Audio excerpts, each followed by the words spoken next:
I was recently back in the US to visit family, and while I was there, I was reminded of the unparalleled dominance of the American large SUV.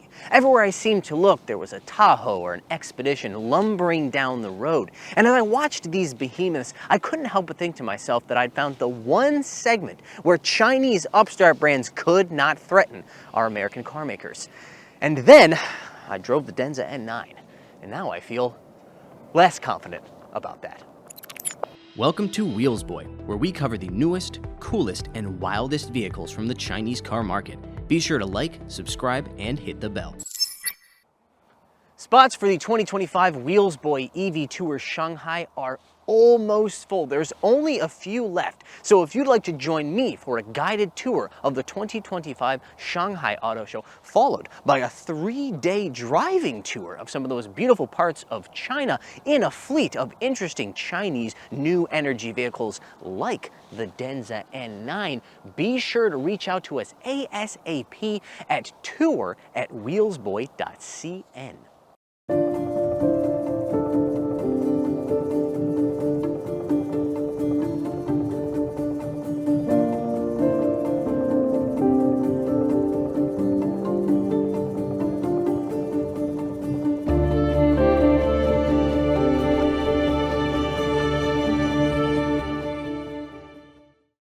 Denza, for those of you who are new to the Chinese car game, is a brand from BYD. And I hope I don't have to tell you who BYD is. This is Denza's new flagship SUV, and a ship it is, measuring almost 5.3 meters in length and over 2 meters wide. It's about the same size as a Ford Expedition, but as you'll see throughout the rest of this video, it has about as much technology in one of its rearview mirrors as the Expedition has in its entire body. When it comes to the exterior styling, however, it's not the Expedition that comes to mind, but a Range Rover. The comparisons to that storied British mark are going to be inevitable because of Denza's decision to give this thing a front-end design and overall shape that's flush like the Range Rover, as well as large headlight units just elongated this way and tucked up right against the edge of the hood. Still, it is a handsome design, and it is a reminder that the Denza N9 belongs to a more refined class of SUV. The most unique aspect of this car's exterior styling is certainly the rear end, where you have this sort of power beak formed by the wraparound taillights here. It brings to mind stylistic icons like the Subaru Tribeca. Suffice it to say, I look forward to seeing how they continue to evolve this exterior styling in the future. If you can tear your eyes away from the power beak for a moment, you'll see this small innocuous badge right here that says E3. It's pretty easy to miss, but it signifies why this thing is different than any other large Chinese SUV we've ever reviewed. Because while there are a variety of options available from Chinese car makers in this large SUV category, priced from $60,000 to $75,000 USD, those brands, such as Li Auto with their L9 and Aito with their M9, have dual motor powertrains, whereas this has the E3 tri-motor plug-in hybrid powertrain with a pure electric version coming in the future. It makes 680 kilowatts or 935 horsepower. That's more than twice as much as a Li Auto L9, and enough to rocket this thing to 100 kilometers per hour in less than 4 seconds.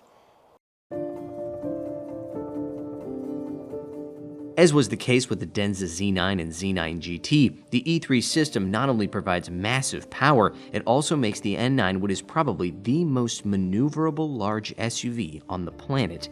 Thanks to rear steer, it has a turning radius about the same size as a Razor scooter, and if it runs into a corner that it can't quite negotiate, it can also use its 3 electric motors to pivot around one of its front wheels. All that tech and power means that the N9 is anything but lightweight, coming in at 3.1 tons or 500 to 600 kilograms more than competitors like the Aito M9 and Li Auto L9. As a result, its CLTC range from a 47 kilowatt hour LFP battery pack is 200 kilometers versus the 280 and 225 of these cars. There's no such thing as a free lunch, folks. Getting into the N9 is quite an occasion, and not just because stepping up into it feels like entering a monster truck. Your arrival is greeted with the opening of air conditioning flaps and the rising of speakers from the dashboard. I can't help but wonder, however, how age and potentially malfunctioning motors will affect the enthusiasm of that greeting. Like how a little kid is so excited when their dad comes home from work, but by the time they're a teenager, dad might as well not exist at all. For now, however, the N9 has no teenage angst, and so this entrance ceremony only adds to what is already an impressive interior. That includes a gargantuan 17.3-inch center screen, flanked by twin 13.2-inch screens, which act as your passenger entertainment screen, and your instrument cluster in front of you. You've also got a 26-speaker DVLA sound system with heated, cooled, and massaging leather seats.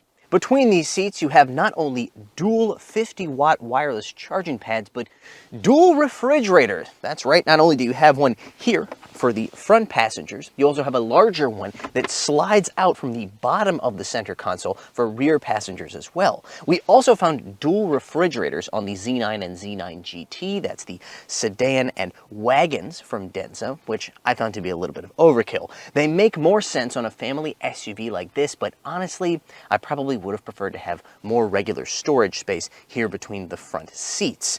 Finally, you've got digital rear view mirrors, which honestly I don't really like. In fact, I hate them, but they are undeniably high-tech and they are optional, not standard equipment. The pre-sale price for the N9 is $62,000 to $76,000 US, and this interior feels every bit as luxurious as you would expect for that price, and then some. In addition to all the features that I already mentioned from the front row, here in the second row we also have heated, cooled, and massaging seats with leg rests and a bunch of adjustability, including side to side. As you can see, that comes in a lot of handy when you're ready to watch the 17.3-inch rear entertainment screen right there.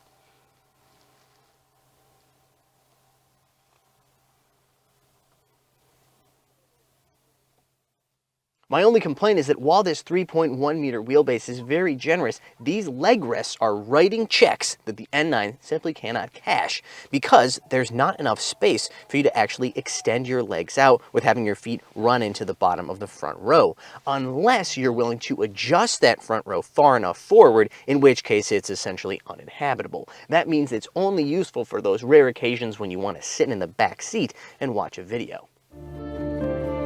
The N9 might not have the trick folding front passenger seat of the Ito M9, but it can reconfigure the interior at the touch of a button.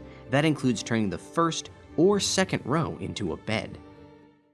Material quality throughout this cabin is top-notch, even here in the third row, which is heated and has adjustability, not just for rake, as you can see here, and forward and aft.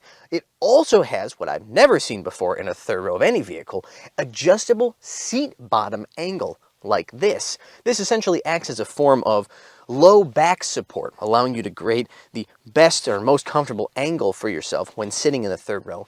And when you connect that second row and the third row to create that kind of bed, you can raise up this seat cushion towards your head so that your head doesn't fall down at an angle when you're trying to lay down. It makes it much more comfortable. Between that third row and the looming presence of the power beak is a rear cargo area that can fit 5 20-inch carry-on bags vertically, if of course the seats are adjusted farther forward than this. It also, thanks to the air suspension, has adjustable height, which you can do via the buttons here on the side. And thanks to these same buttons and a bunch of motors that are mounted in each of the third row seats, you can adjust the seats from here, including laying them down completely at the touch of a button.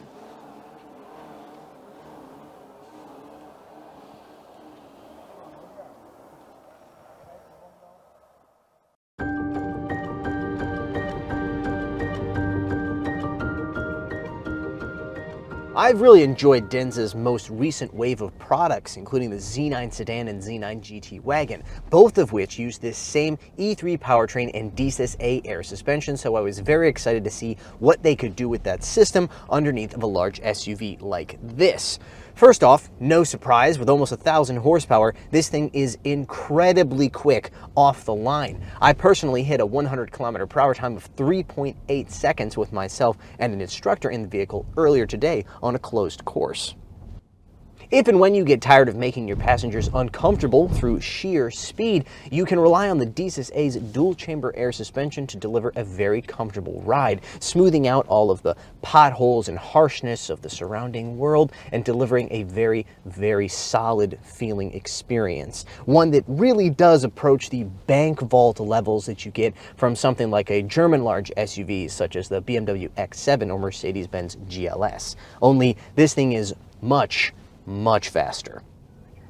One thing I appreciate even more in the N9 than I did in the Z9 and Z9 GT is the 10 degrees of rear steer. It's hard enough already to maneuver a 5.2 meter sedan or wagon. It's another thing entirely when you're in a big, high, square SUV like this. It genuinely makes driving this car so much easier, not only in tight parking situations, for example, but even in high traffic areas. You feel much more confident maneuvering it between cars.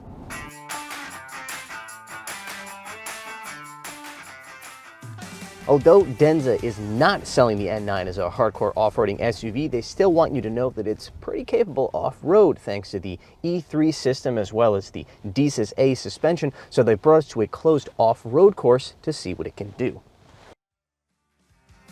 Show me you got soul inside those new shoes, and you can rock and roll with an attitude. So good, so fresh.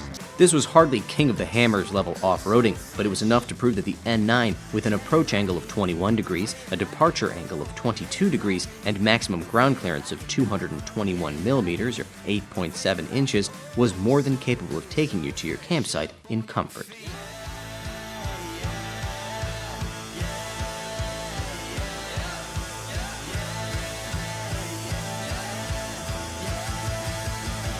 Show me you got soul.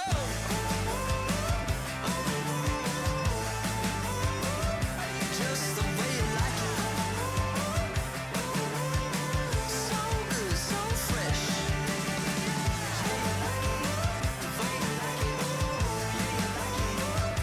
Just the way you like it. So good, so fresh. Get up on your feet, this is a shakedown. Getting back to normal roads, this thing does have enough power to jumpstart the rotation of the Earth, and that's going to get it a lot of headlines, but there's more to it than just that. This is also the first car I've driven that has the latest Celestial Eye system. That is BYD's driver assistance system. That comes in 3 different levels, A, B, and C. If you'd like to learn about the other levels, A and C, be sure to go back and check out our recent video in which friend of the show Chris stepped in my absence. Thank you, Chris, by the way, to go to BYD's press launch event and get to experience the basic system. That would be Celestial Eye C or D-Pilot 100. This is the mid-tier system, D-Pilot 300 or Celestial Eye B. That means it has 1 or 2 LiDAR units in addition to all the cameras and radars that you'll find in the more basic system.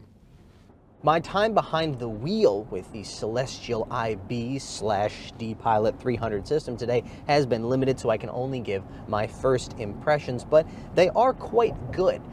One of the things that I noticed in terms of bad habits, if I'm being honest, is the fact that this thing tends to always turn into the far inside lane when taking left-hand turns. That means if there's multiple left-hand turn lanes and say it's in the middle one of 3, it will, once it makes the turn, immediately go over to the very far left lane once it's made the turn, even if that means cutting off other cars. I'm not entirely sure why it does that. It must obviously have to do something with the program, but I would hope that they would change that in the future.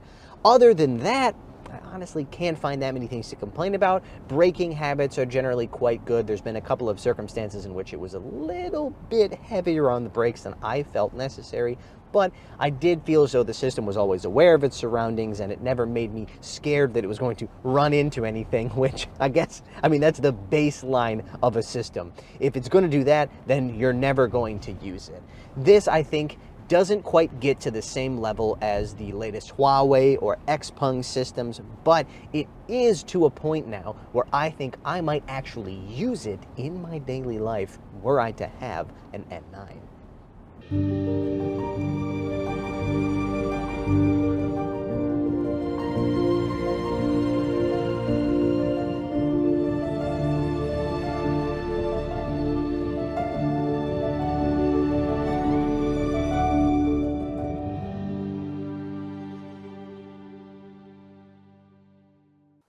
A few years ago, the Li Auto L9 came along and revolutionized the game when it came to Chinese large SUVs. Then, last year, the Ito M9 appeared to raise the bar even higher when it came to things like interior smart features. And today, we have the era of the N9, a time in which Chinese large SUVs not only have smart features and massive space, but they can also drive quite well.